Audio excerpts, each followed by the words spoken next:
Hi, everyone. Thank you so much for coming today for this important announcement. We will now begin our press conference with HHS Secretary Robert F. Kennedy, Jr. Hello, everybody. And thank you so much for being here. Congressman Guthrie, thank you for your leadership in Congress to strengthen protections for organ donors and transplant patients. Thank you to Health Resources and Service Administrator Tom Engels, who will join me in a minute, and Dr. Raymond Lynch, who's chief of the organ transplant branch at HRSA. And thank you for your leadership. And thank you to Donna Rover and to her brother TJ Hoover.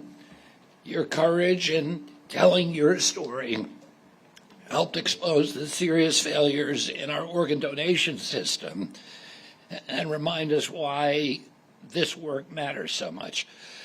The federal government's first responsibility is to protect human life and patients. When Americans register as an organ donor, they make one of the most generous decisions imaginable. One donor can save up to 8 lives and enhance dozens more. Yet today, more than 103,000 Americans are waiting for life-saving transplants. Every one of those donors, every one of those families, every patient waiting for that gift deserves complete confidence that our organ donation system is safe, ethical, and worthy of their trust. That confidence also depends on physicians and nurses and transplant professionals who performed a record-setting more than 49,000 organ transplants last year. They deserve a system that respects their medical judgment and puts patient safety first. Maintaining that trust requires strong federal oversight. Under the Biden administration, HHS failed to hold organizations accountable when serious patient concerns emerged. Today, we are restoring that accountability. We will not tolerate organizations that compromise patient safety or betray the trust of donors or their families. I'm announcing that HHS has become the decertification of Network for Hope, the organ procurement organization serving Kentucky and parts of Indiana, Ohio, and West Virginia. We reached this decision after extensive reviews by CMS and HRSA found persistent patient safety failures despite repeated oversight, repeated warnings, corrective action plans, and multiple opportunities to improve. Federal reviewers found serious deficiencies in nearly 30% of the cases that they examined. We found patients placed on the organ donation pathway who should have never been there. We found cases where the donation process continued despite signs that patients were not appropriate organ donors. We found repeated failures in clinical judgment, oversight, and patient safety. And we found that these problems continued even after the organization promised to correct them. These failures had real consequences. One of those cases involved TJ Hoover. TJ showed signs of awareness while on the operating table about to have his organs removed. Physicians refused to proceed with the organ recovery because they believed that he was still alive. Because they acted, TJ is alive and is here with us today. TJ, we are grateful that you're here, and we're grateful to those physicians who had the courage to do the right thing. TJ's story is a powerful reminder that every safeguard exists for a reason. Most organ procurement organizations carry out this work with professionalism, compassion, and deep respect for both donors and recipients. But Network for Hope repeatedly failed to meet those standards. It was a bad apple. When an organization entrusted with the gift of life repeatedly puts patients at risk, the federal government has the duty to act, and that's why we're acting today.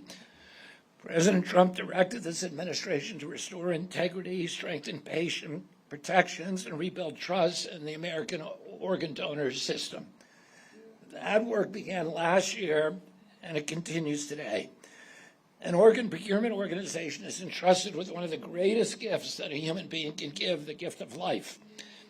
That responsibility demands excellence, it demands transparency, and above all, it demands respect for the dignity and sanctity of every human life.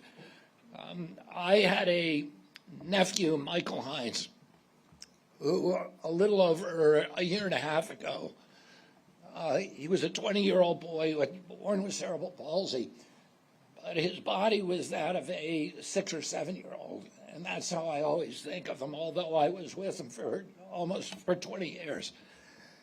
And he had an accident at his school 2 years ago, and his brain died. And our family made the decision to donate his organs. We were in an Orlando hospital, and we kept him there for 3 years, for 3 days, while the respirators kept his body alive. And our family sat with him 24 hours a day. In the end, he made 11 contributions, including a life-saving contributions to a 9-year-old boy who got his heart, and a life-saving contribution to a mother of children with intellectual disabilities who got his liver. 11 people, 11 separate recipients received his organs. And when we operated him, when we brought him to the surgery room at the very end of his life on the 3rd day when he was ready, and the organ recipients were ready, the organ donor organization, the hospital, put on a march of heroes with the entire hospital community participated, walking us through the hospital corridors with people standing respectfully by till we brought him to the surgery room. And he was able to give the ultimate gift, which was life to other people. And he, in our view, he continues to live today through those people to whom he donated those organs. Everybody who donates an organ and everyone who receives an organ deserves that kind of dignity. And unfortunately, this organization was neglecting that bond of trust. We owe that standard to every donor, we owe it to every family, and we owe it to every patient waiting for a chance to live. And thank you, and now I want to introduce our HRSA Administrator, Tom Engels.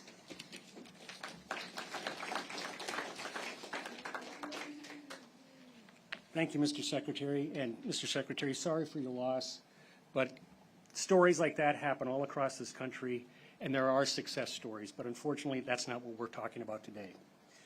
Good afternoon. I'm Tom Engels. I'm the Health Resources and Services Administrator. At HRSA, we oversee the nation's organ donation and transplant system, including federal oversight of the Organ Procurement and Transplantation Network, or OPTN. Our responsibility is to provide strong federal oversight, promote accountability, protect patient safety, and hold organizations entrusted with organ procurement to high standards, expected patient care, and donor families expect that care. Over the past year and a half, under President Trump's leadership and Secretary Kennedy's leadership, HRSA has led the most significant modernization of the OPTN since its creation in 1986. Strengthening oversight, improving transparency, advancing patient safety, modernizing governance, and investing in technology that supports a stronger transplant system.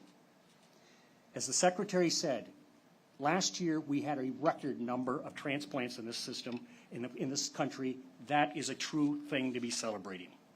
This reflects HRSA's broader responsibility to modernize the nation's organ donation and transplant system to ensure it operates safely, transparently, and with the accountability that the public has come to expect. Organ, eye, and tissue donation are extraordinary gifts. Our responsibility is to honor those gifts by maintaining a system that patients, donor families, and the public can trust. That's why, for over the past year, as the Secretary said, HRSA has worked diligently to address serious patient safety concerns involved with the Network of Hope. HRSA directed the OPTN to implement a comprehensive corrective action plan while independently analyzing operational data, coordinating with CMS, and assessing the implementation of required corrective actions. Throughout this process, our objective remained consistent: to support meaningful improvement while keeping patient safety at the center of every decision. Despite intensive oversight, ongoing monitor by the OPTN, and repeated opportunities for improvement, significant patient safety concerns remained. I want to emphasize, even though the action that the Secretary is announcing today, care will still be offered to the patients that are served by this organization. That will not stop. HRSA and CMS will continually closely monitoring the organization. Secretary Kennedy today delivered action. Actions are words, but he has stepped up and for once again has said, we will stop the bad actors. I want to thank you, Mr. Secretary, for your leadership and your continued support.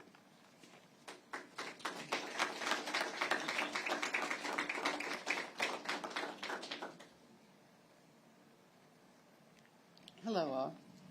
Senator Kennedy, Administrator Ingalls. I'm Donna Rohr, T.J. Hoover's sister. I was there. I saw what happened to my brother. They prepared to recover his organs while he was still alive.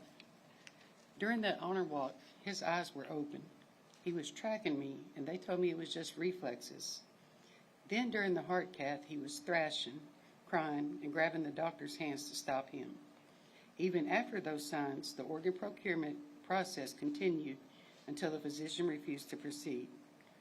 One of the organization's own coordinators called the home office after the doctor refused. She was told, "Find another surgeon or you'll lose your job because we're finishing this case." My brother almost died that day. That should never happen to anyone. Laws and standards were clearly violated. Those responsible must be held accountable. When they finally stopped and acknowledged TJ was still alive, they sent him home with me and said, "Make him comfortable. He will not last." Well, it's been 5 years and he's still here. I'm grateful every day for that, but he is not the same. He has nightmares. He struggles remembering things. And he asked me, "Sis, why did they want to kill me?" I don't have an answer for him. I'm just his sister. But I know what I saw. I had to quit my job to take care of him full time. We're barely scraping by. My life is taking care of my brother, and it wears me out sometimes. But this isn't just about TJ. Families deserve confidence that every patient is treated safely and every safeguard is followed before organ recovery is ever considered. We're talking about real lives and real families like mine. I want immediate action beginning here in Kentucky. I want every person who hurt TJ and other patients identified and held accountable under the law. All of these people should never be allowed to provide patient care again, because if we don't act, this will happen again. I'm not going anywhere. I'm TJ's sister, and I will keep fighting until the people responsible are held accountable, so no other family has to live what we're living through. Thank you for coming, Mr. Kennedy. We know patient safety matters to you, and I hope you'll help make sure this never happens to another family again. Thank you. Thank you. Thank you for your courage. Thank you.